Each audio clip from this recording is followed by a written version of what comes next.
آخر فلسفہ معراج کیا ہے؟ دانشور، فلسفی، حکما، محدثین سب بیان کرتے ہیں، سب کا اتفاق ہے کہ ختمی مرتبہ معراج پر گئے، لیکن راز معراج کیا ہے؟ کون سی بات ہے جو اللہ زمین پر رہتے ہوئے اپنے محبوب محمد مصطفیٰ سے نہیں کہہ سکتا؟ یہ قرآن مجید جو آپ کے ہاتھوں میں ہے، آپ کے گھروں میں ہے، امام بارگاہ اور مسجد میں ہے، اس کا نزول خود قرآن مجید کے مطابق تین طرح سے ہوا، یا جبرائیل لے کے آئے، یا پروردگار نے براہ راست قلب مصطفیٰ پر وحی نازل کی، او من وراء الجدار، تین طرح سے نازل ہوا۔ اللہ کوئی بھی بات اپنے حبیب سے براہ راست کہہ سکتا ہے، اگر کوئی راز کی بات ہے جبرائیل کو شامل کیے بغیر، اگر اللہ کوئی امانت بھیجنا چاہتا ہے وہ بھی کسی طرح سے بھیج سکتا ہے۔ آخر کون سی بات ہے جس کے لیے حق تعالی نے اپنے محبوب کو فرش سے عرش پہ بلایا، عالم ملک سے عالم ملکوت کا طویل ترین سفر طے کروایا؟ راز معراج کیا ہے؟ اللہ کے ہاں احساسات نہیں ہیں، جذبات نہیں ہیں، عواطف نہیں ہیں۔ جیسے ہم اپنی زبان میں مختلف اشعار کہتے ہیں کہ حجے لتھا نہیں ہو اکھیاں دا چاہ تو تھوڑی دیر ہو ٹھہر جا، جیسے بہت سارے افراد راز معراج بیان کرتے ہیں شعراء اپنے زبان میں کہ ایک شب عرش پہ محبوب کو بلوا ہی لیا۔ یہ غم ہجر خدا سے اٹھایا، یہ غم ہجر خدا سے بھی اٹھایا نہ گیا۔ نہ، اللہ کے یہاں احساسات نہیں ہے، اللہ کے یہاں قرب و بعد کا تصور نہیں ہے۔ اللہ کے ساتھ نزدیک ہوتے ہوئے ہر شے دور ہے، دور ہوتے ہوئے ہر شے نزدیک ہے۔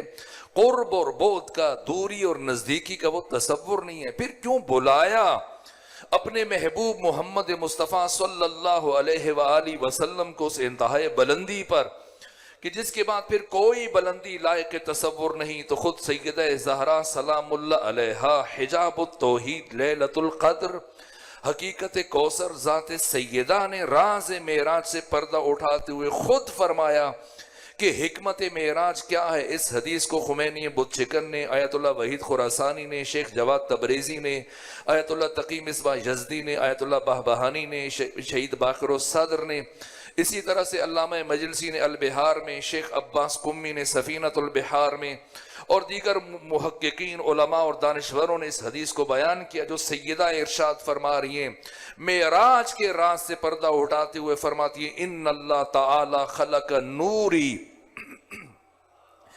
پروردگار نے میرے نور کو خلق فرمایا، وکان یسبح اللہ تعالی سبحانہ، جس کے بعد میرا نور حق تعالی کی تسبیح میں، اللہ کی بندگی میں، راز و نیاز میں، عبادت و تقدیس و تمجید و تحمید الہی میں مصروف ہو گیا، اور مسلسل میرا نور اللہ کی تسبیح اور بندگی میں مصروف رہا، یہاں تک کہ اللہ کی مشیت نے اور اللہ کے ارادے نے یہ چاہا کہ میرے نور کو اپنے قرب سے ایک دوسرے مقام میں منتقل کرے۔ ثم استودع نوری فی شجر من اشجار الجنہ، پھر اللہ نے میرے نور کو اپنے قرب سے جنت کے درختوں میں سے ایک درخت میں منتقل کر دیا۔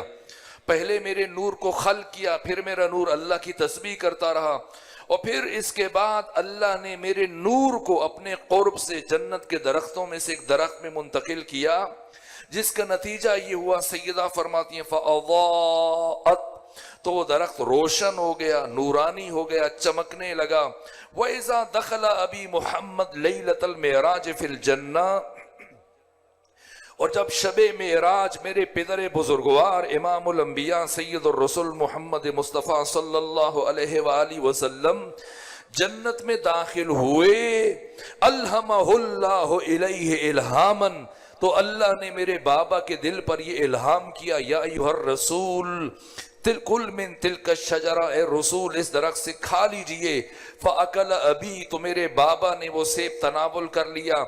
اس طرح سے دیکھیں، ثم استودع نوری الی صلب ابی محمد، تو اس طرح سے اللہ نے میرے نور کو اس درخت سے میرے بابا کے صلب میں منتقل کر دیا۔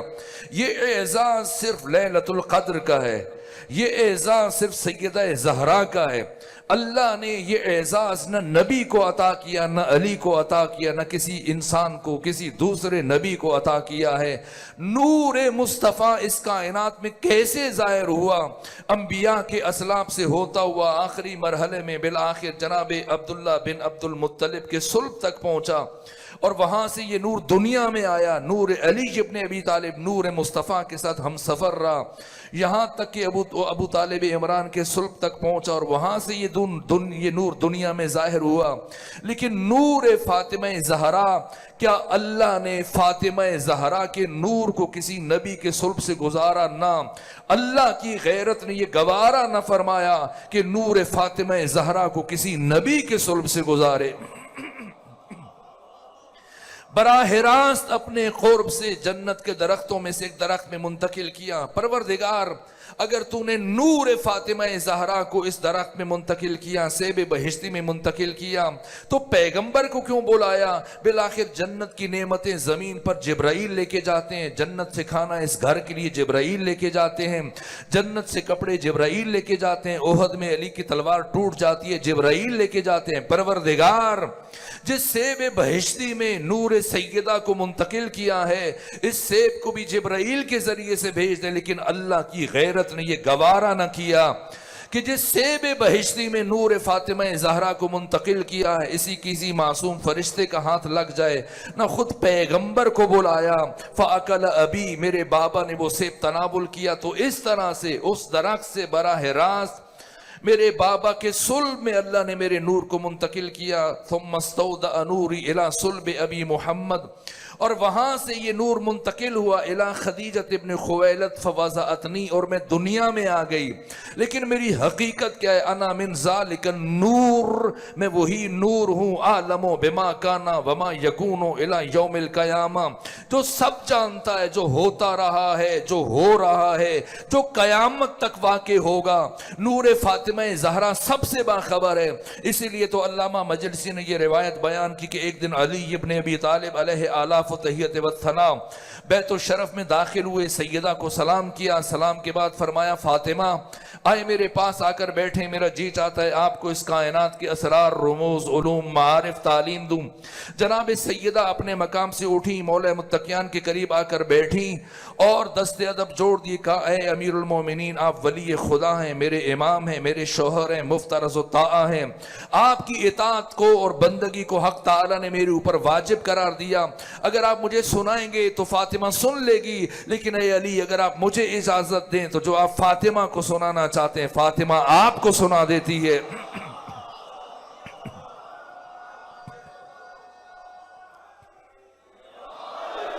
اسی لیے امام صادق نے فرمایا کہ اگر اس کائنات میں میرے جد بزرگوار علی ابن ابی طالب علیہ السلام نہ ہوتے تو پوری کائنات میں آدم سے لے کے عیسیٰ تک نہ کوئی نبی، نہ کوئی ولی، نہ کوئی دوسرا انسان میری جدہ طاہرہ سیدہ زہرا کا ہم کف، ہم سر اور برابر نہ ہوتا اگر علی نہ ہوتے. اور دوسرے یہ ہے منطوق، اور اس سے جو مفہوم ظاہر ہو رہا ہے وہ یہ ہے کہ خود علی ابن ابی طالب اس کائنات کی باکمال ترین ہستی کہ نبیوں کے کمالات جمع ہو جائیں تب بھی علی کی برابری نہیں ہو سکتی. لیکن علی یہ سارے کمالات لے کر سیدہ زہرا سے افضل نہیں ہے، برابری کی منزل پر ہیں، کفویت کی منزل پر ہیں. علم علی علم فاطمہ برابر ہے، طہارت علی طہارت فاطمہ برابر ہے، عصمت علی عصمت فاطمہ برابر ہے، شجاعت علی شجاعت فاطمہ برابر ہے، زہد علی زہد فاطمہ برابر ہے، عبادت علی عبادت فاطمہ برابر ہے، جہاد علی جہاد فاطمہ برابر ہے. ہر وصف میں، ہر کمال میں، ہر شرافت میں، ہر فضیلت میں برابری کی منزل پر ہے. اگر عبادت کو لیں تو مجھے بتائیں کون سی عورت مرد کے ساتھ عبادت میں برابری کر سکتی ہے؟ اس لیے کہ ہر عورت مہینے کے چند دن نماز نہیں پڑھ سکتی ہے، روزہ نہیں رکھ سکتی ہے. تو علی جیسی ذات کے ساتھ کون برابری کرے جو ہر رات میں 1000 رکعت نماز ادا کرتے ہیں؟ اب پتا چلا ہے کہ اللہ نے کیوں اس ہستی کو بطول بنا کے بھیجا ہے تاکہ عبادت میں بھی علی کی برابری ہو سکے. اور کس کس نے سیدہ کی عصمت و طہارت کا اعتراف کیا ہے، کس کس نے اپنے سر تسلیم کر دیے. یہاں تک کہ ام المومنین عائشہ سے جب کسی نے پوچھا، روایت اتنی خوبصورت ہے کہ میں بار بار اس کا تکرار کرتا ہوں، کسی نے ام المومنین عائشہ سے پوچھا صفینی بنت محمد، اے ام المومنین عائشہ آپ ہمیں بنت مصطفیٰ سے متعلق کچھ بتا دیجئے. تو مجھے حیرت ہوتی ہے، پلٹ کر ام المومنین نے آگے سے یہ نہیں کہا کہ کس بیٹی سے متعلق پوچھ رہے ہو. اگر فاطمہ زہرا کے علاوہ کوئی اور بیٹی ہوتی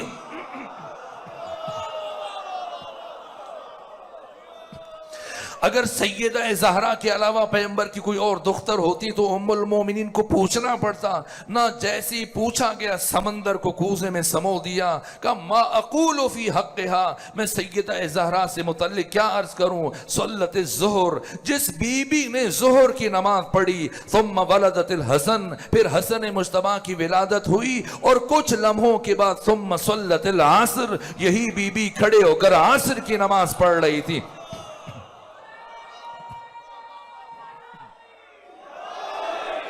علم میں برابر ہیں، طہارت میں برابر ہیں، عصمت میں برابر ہیں، زہد میں برابری کی منزل پر ہیں، شجاعت میں برابری کی منزل پر ہیں۔ علی اس کائنات کے سب سے بڑے شجاع ہیں، اور سیدہ زہرا شجاعت میں برابری کی منزل پر ہیں، کفویت کی منزل پر ہیں۔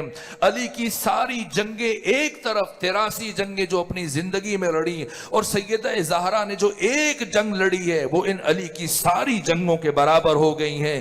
اس لیے پروردگار نے ادھر سے سیدہ زہرا کو اس کائنات میں اتارا، اور ساتھ آپ بی بی کی آمد کا قصیدہ خود بیان کیا ہے۔ یہ انتہائی ادب ہے، فخریہ انداز میں پروردگار نے جو لب و لہجہ اختیار کیا، پورے قرآن میں دوبارہ وہ انداز اختیار نہیں کیا۔ فرمایا انا اعطیناک الکوثر، اے میرے حبیب ہم نے آپ کو کوثر عطا کیا ہے۔ تعجب یہ ہے، قرآن مجید کا سب سے چھوٹا سورہ ہے، 3 آیتوں پر مشتمل ہے، اور پوری سورہ میں کل 10 لفظ استعمال ہوئے ہیں۔ اگر آپ حروف کو نکال دیں پیچھے 7 الفاظ بنتے ہیں۔ لے ربک کے علاوہ باقی 6 الفاظ پروردگار نے دوبارہ قرآن میں ذکر نہیں کیے۔ انا اعطیناک، صرف اسی سورہ میں اللہ نے دوبارہ یہ لفظ کسی سورہ میں تکرار نہیں کیا۔ کوثر کا لفظ اسی سورہ میں اللہ نے دوبارہ یہ لفظ پورے قرآن میں تکرار نہیں کیا۔ شأنک کا لفظ صرف اس سورہ میں ہے، اللہ نے دوبارہ بسم اللہ سے لے کے والناس تک قرآن میں تکرار نہیں کیا۔ ابتر کا لفظ اسی سورہ میں ہے، ونحر کا لفظ اسی سورہ میں ہے۔ اللہ نے جو الفاظ سیدہ زہرا کی شان میں قصیدہ بنا کر اتارے ہیں، پھر قرآن میں ان کا تکرار کرنا خلاف ادب سمجھا ہے۔ اس سے بھی بالا تر صاحب تفسیر کشاف جناب زمخشری، امام اہل سنت، سورہ انسان کی تفسیر میں یہ جملہ تحریر کرتے ہیں، سورہ انسان، سورہ حل عطا، سورہ مبارکہ دہر۔ جناب زمخشری صاحب تفسیر کشاف امام اہل سنت، وہ یہ فرماتے کہ اللہ نے جنت کی ساری نعمتیں جو 2-2 3-3 کر کے مختلف صورتوں میں، البقرہ میں، سورہ آل عمران میں، سورہ نساء میں، سورہ مائدہ میں، سورہ عنکبوت میں، سورہ نبا میں، باقی صورتوں میں 1-1 2-2 کر کے جنت کی ساری نعمتوں کو جو ٹکڑوں میں بیان کیا تھا، پھر حق تعالی نے ایک مرتبہ ان ساری نعمتوں کو اکٹھا کر کے سورہ مبارکہ دہر میں بیان کیا، سورہ حل عطا، سورہ انسان میں بیان کیا، اور ساری نعمتوں کو بیان کیا۔ لیکن تعجب ہوتا ہے کہ اللہ نے ایک نعمت کا ذکر نہیں فرمایا، باقی ساری نعمتیں سورہ دہر میں ذکر کر دیں، اور ایک نعمت کو چھوڑ گیا۔ کون سی نعمت؟ حور جنت۔ اللہ نے سورہ دہر میں، سورہ حل عطا میں حور جنت کا ذکر نہیں کیا۔ کیوں؟